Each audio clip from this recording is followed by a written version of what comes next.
Hi friends, welcome to my channel. This video I am going to talk about the education system in US, how it is when compared to India. So if you are a parent who have recently moved to US or who are already in US and worried about the schooling of your kid, then this video is the right video for you. Because I am going to talk about the US education system, the studies, the books, the exams, the admissions, and even show the books which my daughter uses currently. She is studying 2nd grade in a US public school. So this video is going to be very useful for all parents. Do not miss to watch the video till the end. Okay friends, let's start the video. Let's first talk about the age criteria and the schools according to the age criteria. If your kid is already 5-year-old, then you can very well enroll in a public school. Public schools are mostly free here because the tax collected from here is used for the public school funds. So if your kid is studying in a public school or enrolling in a public school, there is not going to be any fee. But before 5-year-old, you cannot enroll in a public school. Most schools sometimes offer preschool opportunity for 4-year-old, but it depends upon the school district which you live. So if your kid is 4-year-old, you can search upon one kind of a public preschool available in your area. So depending on the area, you can choose your apartment too. But if your kid is below 4-year-old, like a 2-year-old or 3-year-old, you cannot enroll in a public school. You have to look for a preschool in your area. So most of the preschools are run by church here and they are very, very good. My kid, when she was 3-year-old, studied in one of a such preschool. They took care of her very well and the fees was also very nominal. So for 1 month, they will charge usually between $300 to $400, and it also depends upon the how many days your kid attends the school. So my kid attended like Monday, Wednesday and Friday, and we paid around $250 I guess. So this will be the fees for a church preschool. So for enrolling in a preschool like this, your kid should be between 3 to 5-year-old and also the kid should be potty trained. Then only they will accept in this kind of preschool. But if your kid is below 3-year-old or if she is not potty trained, then you can enroll in a daycare. This is kind of a typical daycare in India. They take care of the kid. They don't teach anything much. They just allow the kids to play and interact with other kids and provide even food. Some daycares provide their own food, or in some daycares you can give your own food. So like 2 or 3-year-old, you can enroll in a daycare, and after 3-year-old, you can enroll in a preschool, and after 5-year-old, you can enroll in a public school. There is also another option available here, that is the libraries. The libraries offer free classes for kids who are less than 5-year-old. So you can attend libraries and enroll in classes of this kind, but you have to be along with your kid at this time. So this is one of a good option if your kid is below 5-year-old and you want to engage her in some classes. Next, we will talk about the admissions. Admissions here in US are very, very easy than in India, because in India you have to stand in queues, you have to get the application form, fill it, you have to wait for the results. There are so many things before admissions. But here admissions are pretty easy. If you are in a particular county, then you are automatically eligible for that school. So to enroll in a public school, you have to be around that area. So only if you are in that area, you will be eligible to apply. So for registering in a public school, you can do it either online or you can go in person. Sometimes the school sends the registration packet to your home itself. You can fill out the forms and then go in person and submit the forms. They will usually ask the proof of residency like a lease form or an electricity bill. It is very, very easy here friends, so you do not worry about the admissions. So usually even if you come in the middle of the year, they will accept you inside the school. You do not have to worry much about admissions here. You can enroll your kid on any part of the year. Next, we will talk about the books. So books is one of a key major role in India, right? We used to carry a lot of textbooks and notebooks to school. But here, usually, they don't encourage carrying books. Even notebooks are not available here. Here, it is always folder concept. So all the work is done on worksheets or papers and they are sent in folders to home. So usually, the kids will not carry any notebooks. Even the textbooks are kept at school only. So if there is a test, they will send the textbook to home, or else the kids does not carry any books. I will show you my kids' school bag. You will definitely understand how it works here. So this is the school bag my daughter carries to school. You can see how light it is. It has only 2 items, a folder and a planner. I will show you what the folder contains. This is the folder in which the homework is sent or any communication to the parents is sent. So here is the homework for today. A math and a reading homework has been given to her. Other than homework, other communications are also sent inside this folder only. So the parents have to regularly check this. They have two sections in this folder. One is return keep at home and one is return to school. So depending on the items, they are placed inside this folder. This is reading cards. I will explain to you later in the video. Next, we will talk about the homework. Usually, there is no homework for kindergartens here. Yes, friends, all the work is done at the school itself. So, usually, there is no homework for the kids for kindergarten. For first graders, there is a minimum amount of homework. Usually, there will be a reading or a math work to be completed once in a week or twice in a week. Other than that, all the work are done at the school itself. From second grade, you will get homework regularly. So usually there will be a reading and math or sometimes only one. So you have to check regularly the folders of your kid and make them complete the homework. Marks are given even depending upon how promptly they submit the homework to the school. Next we will move on to the subjects and the portions taught here. First we will talk about English. English here it is called as reading. So reading is one of the major subject concentrated in US. Usually the kids are encouraged to read lots and lots of books right from the kindergarten. So reading is one of the major subject here.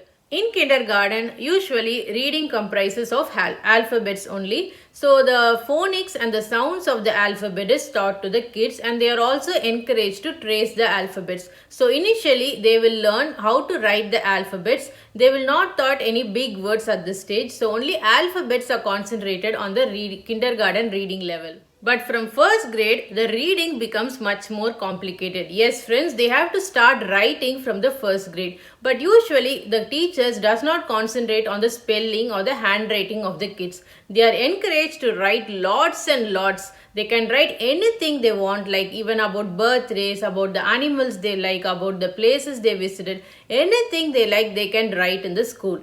It improves the creativity of the child. So mainly the creativity and the writing skills are concentrated much more in the first grade. So they are not corrected for their spellings or not corrected for their handwritings. They can write however they want and they can write whatever spellings they want. But slowly you can see your spelling and the handwriting skill of your kid gets improved as they move to the second grade. So from second grade it becomes much more tougher. They have to even write articles or books, but the kids will be ready at this stage because from first grade they have been writing, right? So they will be very much ready at this stage. Now my kid writes even books and articles at her age. It was very surprising to see me how a second grader can write a whole book including the table of contents, the introduction, the ending, the content, the subject, headings, everything is given by the kid itself.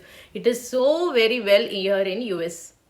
So in second grade, they concentrate more on the spellings and the handwriting of the kid. So they usually have a spelling test every week and they also have a comprehension work given every week. So I will show the reading test and the comprehension work of my kid. You will very well understand from it. So this is one of a spelling test which my daughter had. So this is a part of reading. So every 2 weeks they will have this spelling test. The words are already given to them. They have to thoroughly study the meaning as well as the spellings and they will be tested every 2 weeks. So this is where the reading cards play the role which I have showed in the folder already. So these reading cards are given every 2 weeks to the kids and they have to study this. So depending on the children's ability, they are given either list A or list B. The kids are pre-tested by the teacher in the class for list A initially. So if the kids are very well known with the list A words, then they are given list B to study. But if the kid struggles with list A itself, then they are asked to study that words again. Comprehension is another part of reading in the school. So what they do is they give a topic and the children have to read the topic and answer the questions. So this topic is about penguins. They have to find the answers for the questions and also highlight the answers inside the topic. So if there is a question about tail, they have to underline it. Depending on that, they have given marks. So for reading, they don't follow any particular book. They are encouraged to read many novels and write content from it, and they are asked questions depending on the novel reading. So mostly the kids are encouraged to read a lot and write a lot. There is no memorizing concept in English here. Everything they can write on their own, but the spellings and the handwriting and the way they present the topic is much more concentrated. Next we will talk about math. Math is one of the major subject many Indians worry here because they compare the math in US and in back in India. So they always worry whether the maths is on par according to India. But actually it is more nice here and also equally good as in India. So let's talk about math in detail. So for kindergartens, usually the math will be like numbers and concepts. So usually they will only count or learn the numbers like 1 to 100. Other than that, they are not taught much. From first grade, they start adding things like 5 apples will be given and 2 apples will be given. They have to count and write how many in total. So basically addition and subtraction are taught in figures like this. They will be given pictures and they have to count or either subtract and write. Other than that, they are not taught much in first grade. Then from second grade, the addition and subtraction gets much more complicated. They will be taught different ways to add and different ways to subtract. So there will be a lot of concepts involved and they have to understand everything. Even word problems are given in first grade and second grade. They have to read the word problem and answer according to it. Believe me friends, the word problems are really tricky and sometimes even parents get confused on reading it. Yes, it will be much more complicated, but they will understand addition and subtraction much more deeper and they will know every little tricky concept they can apply for addition and subtraction. I will show the math books of my kid. You can very well understand from it. This is one of the math book for my daughter. So for every chapter there will be a separate book so that the kids does not carry heavy books. So this book deals about addition and its facts. So here there is a double addition model given. So if they are asked to add 7 plus 6, initially the kid assumes they know 7 plus 7. So they will remove the another one extra there. And so when they know 7 plus 7 is 14, they are subtract that additional 1 from it. So the answer is 13. Likewise, there are addition and subtraction relationship is taught to the kids. This is one of the way of adding bigger numbers. There is another way to add numbers, that is making it to 10. So when they are given an addition of 7 plus 5, the kid first round it to the nearby 10. So from 5 they take the 3 and make it as 10 and so the remaining 2 is left out and they add it and make it to 12. So this is like breaking apart the numbers and making it to 10. This is one of the way of adding. Another way is adding more than 1 or 2 add-ins. So they have to first regroup it and then add it. So likewise addition itself is taught in many different ways in America here. So kids will get a clear understanding of the whole picture. As I said, they have separate books for each chapter. This chapter is going to be about subtraction. So for subtraction, they are teaching many ways how a kid can subtract.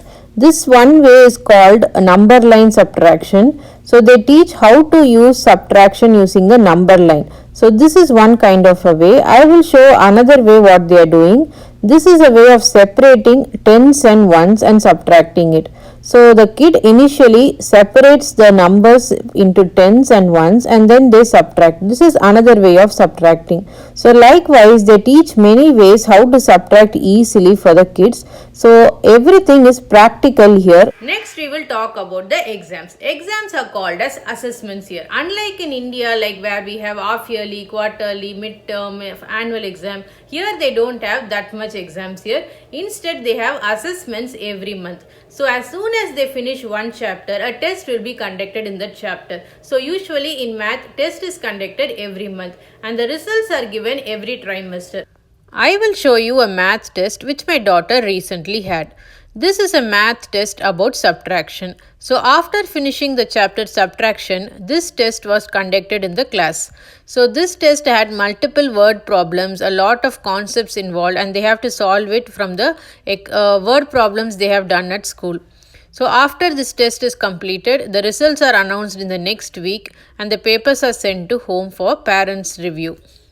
So the school year is divided into 3 trimesters. It comprises of 9 months, and so for every 3 months there is a trimester, and the assessment is shown to the parents at the end of every trimester.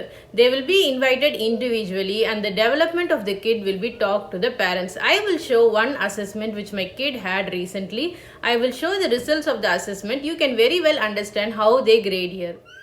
This is a recent assessment of my daughter. This page explains her math skills, how well she has performed, and comparing to the national percentile, in which percentile she is currently now. So this shows she is in the 80th percentile, that is 80%, which is above average. So she has performed well. So instead of marks, the student's performance is measured in terms of percentage. So depending upon the percentage, your kid's performance is measured. So this is how exams work here. The marks are not called out or read aloud, or the kid is not insulted for getting low marks or even appreciated for getting high marks. All are treated equally here. The marks are only discussed with the parents, and they are only discussed for the improvement of the kid. So you will not have any hot conversations in parent-teachers conference here. Everything will be very smooth, but you have to keep a constant watch on your kid if you want your kid to improve on her skills. So when the education is compared to India, I think education is equally good here. The practical concepts are much more explained here, and the kids get more good understanding on the concepts rather than India, because you don't memorize anything here. Everything is practical. You have to understand and answer everything. So memorizing doesn't work in US. You have to understand each and every concept and answer the questions according to it. And also the teachers here are really wonderful. Some teachers are good in India too, but still I have seen many teachers who scold the students, insult the students for low marks, but that kind of behavior I have never seen here. The teachers are always gentle with the kids, and also they are not forced or pushed for doing anything. That is one good thing in US here. There is other side of the coin too, right? Yes, there are some disadvantages too. Since the education is not forced upon the kid might lose track of their education. If the teachers and parents are not too much constantly following the kid might lose track of their education. So every class test you have to take very seriously. You cannot think that it is a simple class test, so you do not have to worry about the marks in the test. You have to concentrate on every single test they attend, because the marks are awarded only upon the class test and the homework they submit. So depending upon the everyday performance of the kid, the marks are awarded. So you have to keep a constant watch on your kid when the kid is studying in US. Unlike in India, the teachers itself concentrate much more on the kid, and so they are forced to do homework, they are forced to attend class tests properly. If not, they will be insulted or scolded. So the kid has more track on education in India, but in US you have to take special interest and track your kids' progress. Okay friends, I think this video would have given you a clear idea on the US education system. So wherever your kid might study friends, depending upon the teachers and parents only, the kid is formed well. So you do not worry whether your kid studies in US or in India. If you concentrate properly, your kid will excel in her studies. Okay friends, this video would have been very useful for many parents. If you like the video, share to your friends too. Do not forget to subscribe my channel, because I will be giving more useful videos on parenting and weight loss. Okay friends, bye.